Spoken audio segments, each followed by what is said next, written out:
All right. What is up? Wes Mitchell here, Chris Clark, GC Live. I'm blaming Kendall Smith for myself being late. We're recording one of our recruiting rundowns. Be on the lookout for that on the Gamecock Central YouTube here later on today. Hope y'all are well. Again, we're, as always, presented by our friend Clint Hammond, CMG Home Loans, ClintHammond.com, 803-422-6797, NMLS number. I have to say this, 71597. Saw Clint the other day. That's my guy. He can be your guy, too, if you're buying a house. Hit him up. Things are going great at CMG Home Loans, he was telling me. ClintHammond.com is that website for more information. And if you're just kind of curious, what does it even look like? What would my mortgage payment look like? How much money do I need to put down? What options do I have in terms of those payments? Clint, he's got everything lined up for you. We'll talk you through that entire process. And, you can talk about Aaron Nolan and the quarterback situation like we did, who's going to emerge at running back, and everything in between with South Carolina football. And, Chris, we're in a dead period, but it is far from it, man. Probably the most misnamed thing invented in the college football world is the dead period, because recruiting still rolling along, official visits being set, spring practice starting to close in on that as well. And, of course, just always stuff going on in the football world. Always stuff going on. And I'm glad you brought that up, Wes. I meant to post a note about that just everywhere. I think we posted one on Gamecock Central, but PSA, I see sometimes still, even in the year 2025, something happen in recruiting. A prospect commits, a prospect says he talked to a coach. I thought it was a dead period. Dead period is just no in-person contact. So all the other stuff, text messages, phone calls, emails, if somebody wanted to send a fax, they can do all that. And we saw, actually, Wes, it was pretty cool, Shane Beamer and Gamecock football sending out some personalized video messages to some top 2026 prospects. Now that signing day, the old big signing day was actually yesterday, the page has officially been turned to the 2026 class. Of course, Carolina's been working on that class for literally years, right? And already has some commitments, but now the full attention is 2026 and beyond. Well, I'm glad you brought that up. Would you like to hear/see one of those Beamer videos, Chris? I would love to. So let's see an example of them. T-Watt, what's up, bud? It's Coach Beamer. Love being at your school with your mom and dad last month. Really enjoyed visiting with you guys. Love what you're about as a player. Excited for all the opportunities you have in front of you. You know where home is. The best players in South Carolina come to South Carolina. This is home. We're going to win a national championship with players from the state of South Carolina. We are full speed ahead on you and the class of 26 now. Go Cox. This place is absolutely rocking. We're fireproof. Nobody blink, man.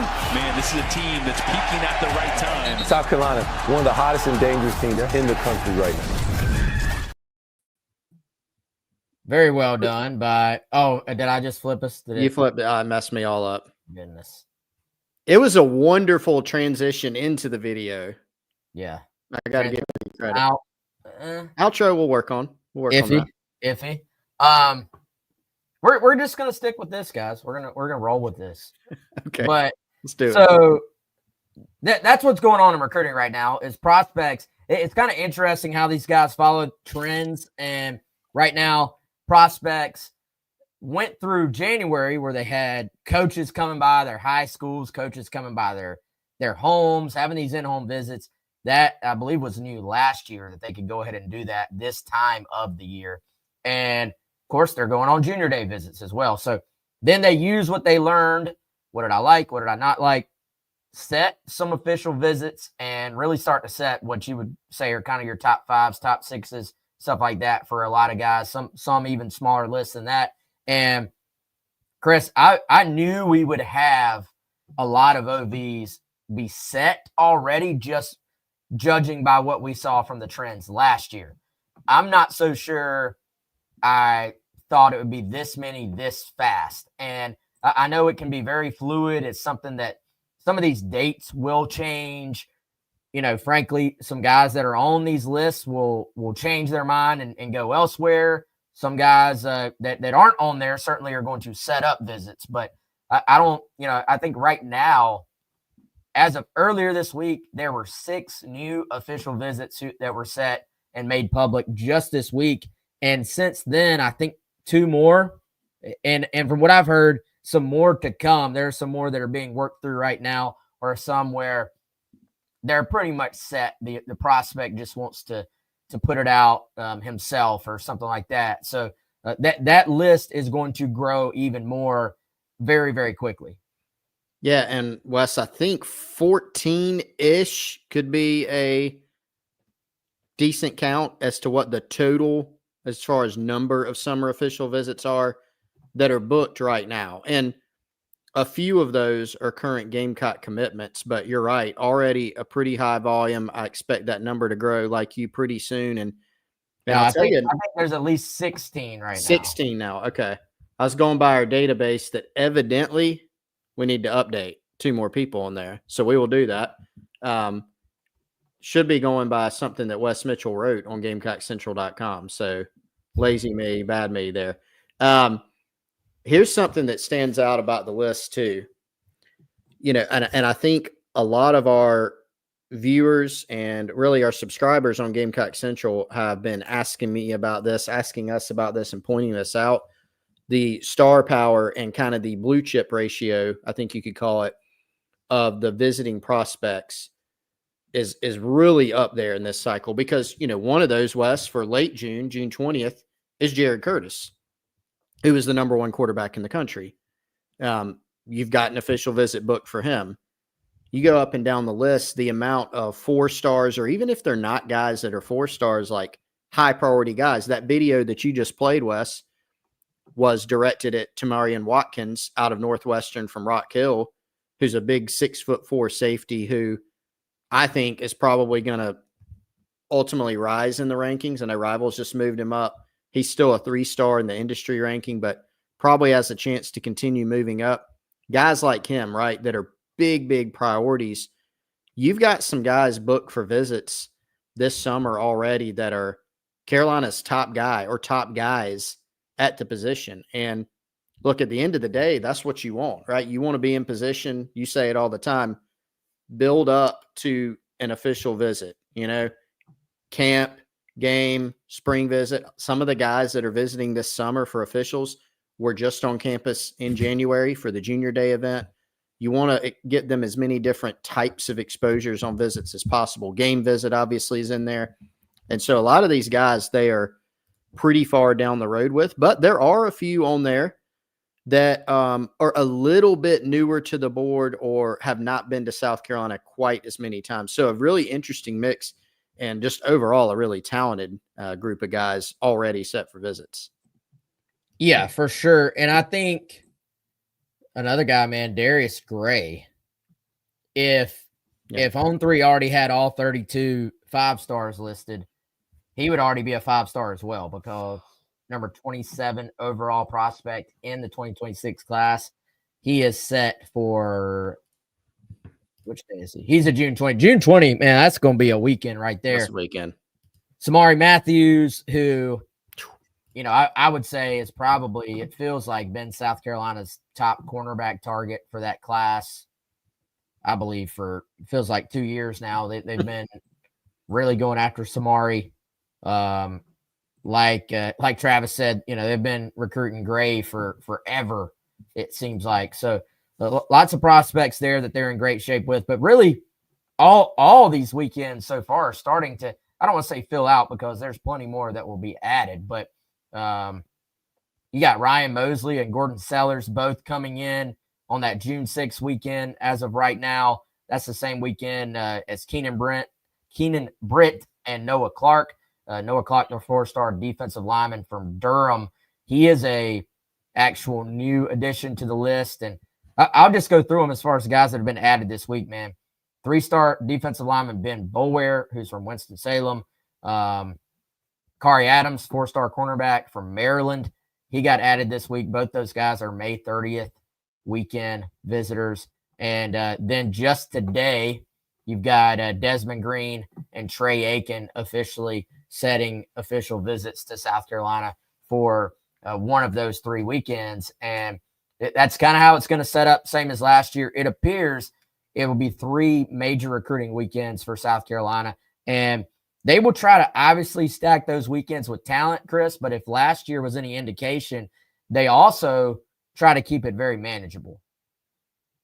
Yeah, you can't have, 40 priority official visits on one weekend. But you also are realistically going to, it seems like Wes, they normally have the 3 big weekends in June, right? You also got to keep in mind, you're typically juggling camp dates, at a lot of these times too. Summer camp dates, 9, 10 of those during the summer as well. So coaches will definitely be busy in June. They'll get some time off in July. The staff will. That's really the only month of the year where there's somewhat of a slowdown where they can go, quote unquote, unplug during vacation. But June will be packed. And, this class, Wes, to get back to the question that I was talking about earlier that subscribers have been asking, is just like, how good can this class be? It's got a chance to be really good, really, really good. But of course, it's just hard to project that right now, right? It's really going to depend on which of these guys can they land. They have a chance to have a top 15, I would even say a top 10 type class potentially, but they need to have a high hit rate on a lot of the guys that you just mentioned. And then you factor in, they're in the game with Jared Curtis, as evidenced by the fact they're getting an official. I'm not saying South Carolina leads. I'm saying they're in it. If you can land him, that's a 5-star who's the number 1 prospect in the country at his position. That boosts that class ranking up too. So just a lot of moving parts. What you do know is you're in striking distance.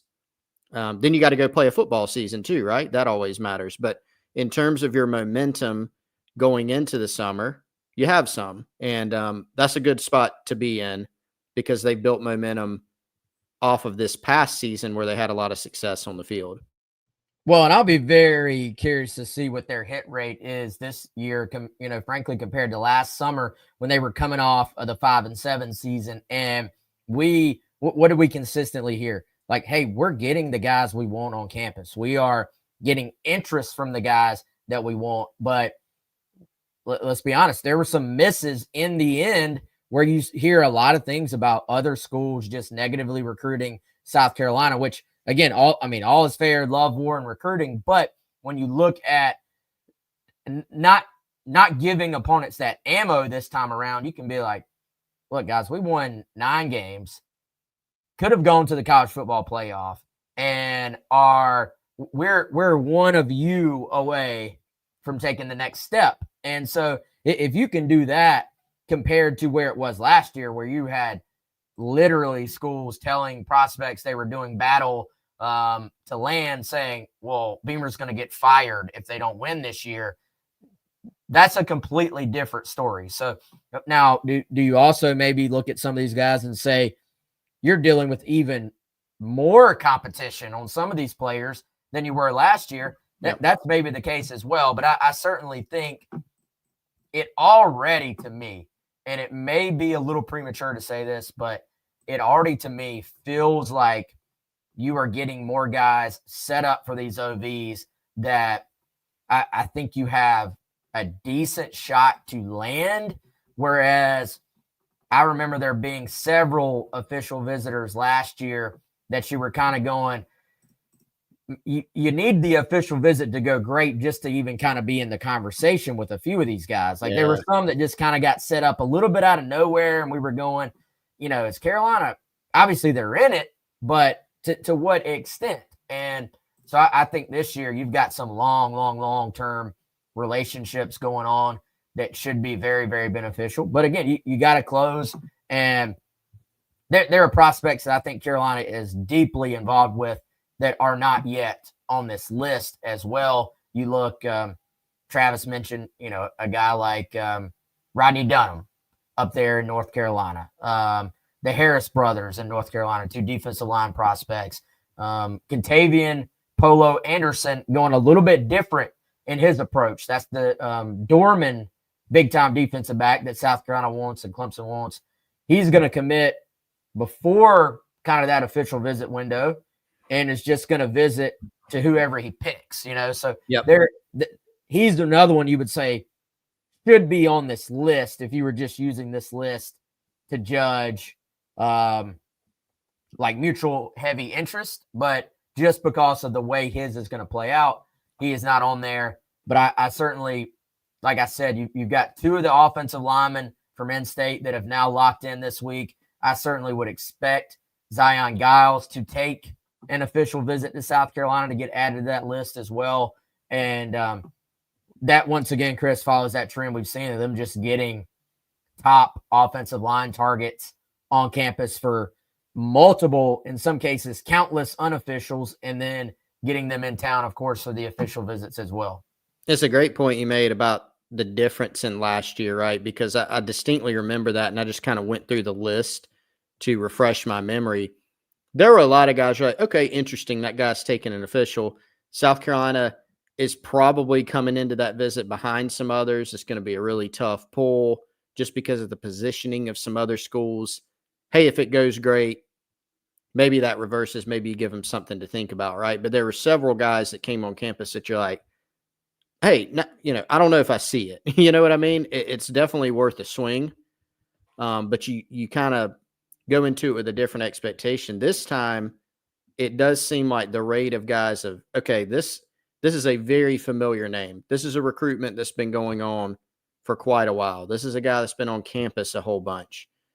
Not that there's, only that type, like Travis Johnson, or a 4-star receiver from Virginia.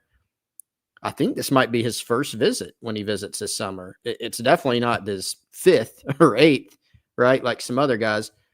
But there's a lot more familiarity. And really, Wes, going into the cycle, that's a good thing. And so I think we'll continue to see this list grow. And it should be a fun summer because they've got some momentum. Where do they exit the summer in terms of commitments or just guys that they put themselves in a really good spot with? Is a good, not a question, but a note from Travis that I think leads to a question. I don't even know what position we need to focus on. With the status of the roster, South Carolina can be selective. I mean, I think, Travis, that you're kind of at a spot where you just want to create a balanced class, in my opinion. You're not going to take 6 wide receivers again, or 7 when you add on a preferred walk-on in Jackson Rep, who, by the way, I think we need to talk about him here in a moment, what that sort of addition means for Carolina. And,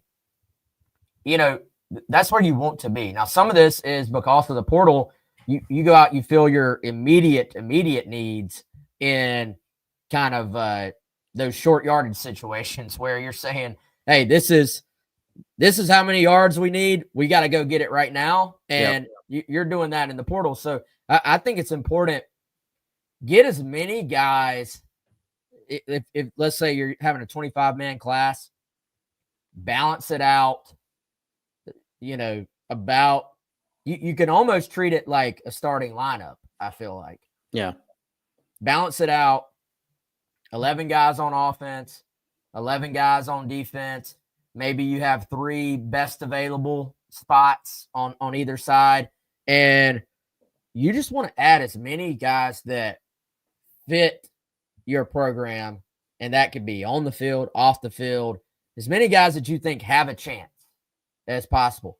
I don't think you're in the world anymore of this position has to be a huge need at the high school level. Now, if there is a spot, I do think it is still incredibly important to keep trying to stack talent at defensive tackle. Like, to me, interior defensive line is a spot you still ask questions about with the current team. And I think you want to try to get out of that cycle of, need more portal guys. Because if you keep going portal, then you just graduate the portal guys, and then you need more portal guys. Eventually, you want to shift that back over a little bit into the high school ranks. So that would be one position I think is very important. But overall, you just want to keep stacking talent. Like, would you say cornerback, for example, is some just blatant, huge need for Carolina? I'd say probably not. But would I say adding a guy like a Samari Matthews at some point, like you missed on Shamari Earls last year, who I thought, I was incredibly high on this kid. He ends up going to Michigan. And you want as many of these just sort of what I would say very, very low risk prospects as possible in the high school ranks that you can almost nothing surefire, but if you're filling out your depth chart for, let's say, 1 year into their career, there was probably an 85% chance Shamari Earls was going to be a starter, Yeah. I think Samari Matthews is in that same category. Like, he is an elite player. He checks all the boxes. You're saying by year 2, maybe by year 1, but we're just talking percentages. You're saying by year 2, this guy's going to be on the field, probably as a starter, at the very least as a rotational guy. How many of those players can you stack in your high school class on a year-to-year basis? Yeah, that's how you go back and look at teams that win, Wes. They have lots of talent stacked. Ohio State's a great example, but you know what? Ohio State is not the only one. Every team, you can go back with minimal exceptions. They're going to be stacked with talent, and they're going to have great quarterback play. Like, that's the bottom line. So retention now in 2025 is key. South Carolina's done extremely well there. You feel like they'll continue to – Wes, it might not be realistic going forward to go through and say, hey, we lost no starters or no impact guys or no future impact guys. That's hard to do anywhere. I'm not saying that's going to repeat at South Carolina every single year, but it does make you feel like, hey, if you sign high school talent and stack it, you feel pretty good about the staffs with the way they've set things up. You feel pretty good about the odds of retaining said talent, which is just as important as getting that talent. And then you're not having to dip into the portal all the time. So, totally agree with your thoughts on defensive tackle. You think about receiver, right? Carolina signed a large high school class at receiver with 6 guys. Several are already on campus. Donovan Murph joining this summer. You got Rep as a preferred walk-on too, right, to add to it.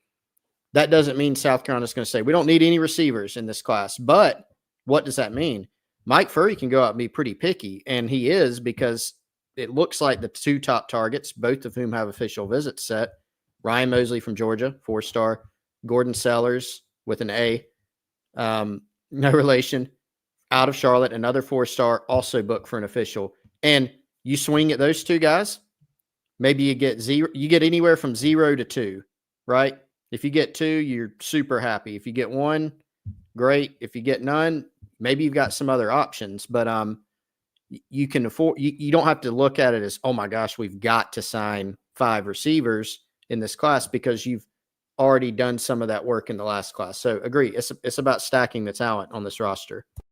Yeah. And 2 of your guys that would have been your just priority targets, they already went ahead, committed, signed, and said, hey, we're just going to enroll a year early. And of course, Donovan Murph and Jordan Gidron.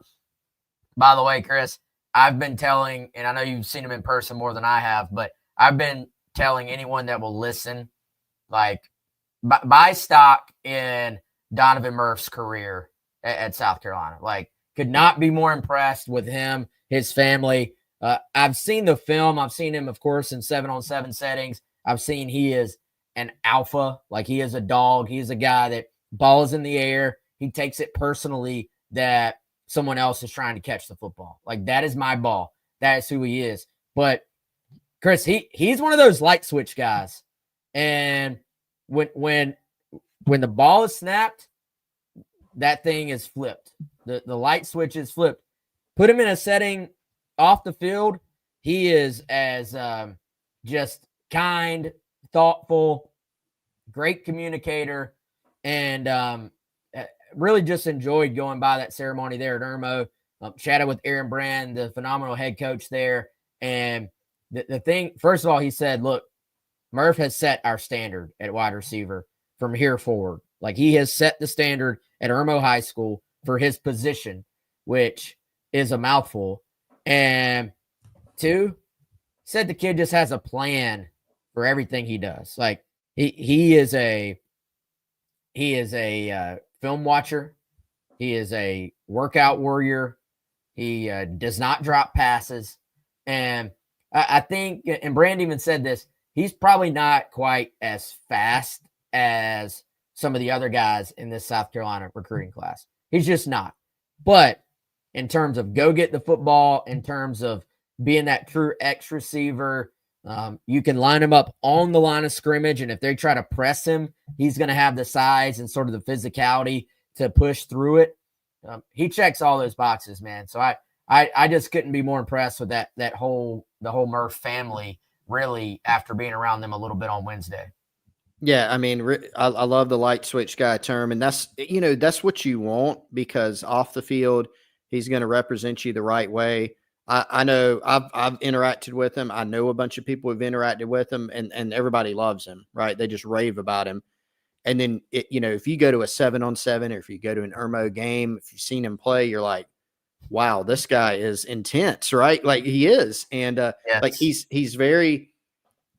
intensely kind and intensely cerebral, just kind of in a setting. If we were sitting here talking to him, right? We should have him on the podcast, actually, or the radio show. But on the field, flips the switch, alpha competitor, like wants to destroy you, which is what you want. And the great thing is he has the physical characteristics to back it up. Like he's been well coached, played at a good high school, has size, has hands, can run routes. Like he checks so many of the boxes that you look for. So even though he's not enrolling early, Wes, I'm expecting to hear some things about Murph later this year in preseason practice. Yeah, and he's already been over there as much as he physically can. He is, hopping on virtually to try to learn things. He's staying in touch with Malik and Gidron and all those guys, trying to just learn as much as he can even before he gets there. So I think he's a hit the ground running type guy, and we'll certainly do that at South Carolina. I do want to talk about Jackson Rep before we get out of here, but first, let me tell you about our friend Andy Luedecke, My Perfect Franchise. Had a chance to meet with Andy last week, catch up with him a little bit, and want to tell you guys a little bit more about what he's got going on. And it's actually pretty cool. I was talking to a buddy of mine who has a good friend who does the same thing Andy does, and it's pretty awesome, actually, because if you are wanting to start your own business, if you're wanting to be a franchisee and you just don't know where to start, Andy's services would be 100% free to you. So basically the big brand pays a finder's fee if Andy gets you set up with them. And so that's how he makes his money. A lot of people say, well, how are you making your money? That's how. To you, no charge whatsoever. Phone number 404-973-9901, Andy at myperfectfranchise.net. And basically you take what you're looking for in terms of your time to commit, your financial resources, what type of things you sort of find interesting in terms of a business. And then Andy is going to not only help get you matched up with that business, with that franchise, he's going to help you every single step of the way to help you, based on his own personal experience, get rolling within that business. So again, hit up Andy, 404-973-9901 or myperfectfranchise.net. Chris, Jackson Rep, preferred walk-on. Talk about just a resourceful get. I know, smaller guy. Anybody who's seen the kid play knows he can play. So I think the size certainly limited his number of offers. It just is what it is. But this dude can play. He can run. I know a little bit of concern coming off the injury, but he's another one in this class that I'm now super just intrigued, interested, however you want to say it, to see how their career plays out at South Carolina, because you and I have seen him up front. This guy cooks people. He knows how to get open. He catches the football, and he's got verified time. He's not one of these, they're just a great route runner. Like he's got verified 4.3 speed. Yeah, you can look at him and say really good high school player. And if you say, well, is that it, right? Because really good high school player is important, but does it translate? And so we're not going to say, yeah, but the size. So we know the size, right? 5'8", like you said, on a good day, Wes, maybe on the radio the other day. But we know that. But what does he have? Well, really good route runner, really smart, really competitive, a gamer type, and very fast, right? And that helps you. I mean, the acceleration, deceleration. He's got highlight clips up on his Twitter of him in 7-on-7. He's not just, I can run straight fast. Like, he's got route running capability. He ran 4.3 twice at Carolina's camp this summer. And that was pre-injury, but I expect a guy like him to get back. I'm also interested, Wes, in just the fact that Mike Furrey, who in college and in the NFL led the league in receptions one year, was an undersized guy who Furrey didn't run 4.3. I think you would admit that, but was just a really good football player. I'm interested to see what he can do with reps. So I'm very intrigued. I'm with you. Very resourceful get. It's a guy that had Power 4 offers. He had an offer from South Carolina earlier in the process, and things just happened to where it came out this way. So great match, I think, for both sides here. Yeah, no doubt. So, all right, we've actually got a hard out for something else going on, so we got to get out of here. But wanted to hop in and check in with all of you. I know we haven't been on here in a while. We're going to try to do that a little bit more, I think, get on here. Even though it's the offseason, there's still just plenty going on, and we'll be here for it. And, of course, we're always here for it on GamecockCentral.com. So come check us out over there. If you're not a subscriber, we'd love to see you come give some of our content a look. Appreciate those of you who are always in the chat consistently. Y'all are awesome. Can't tell you enough how much we appreciate it. And Chris and I will be back on here soon, I promise. So for Chris, I am Wes. We'll see you.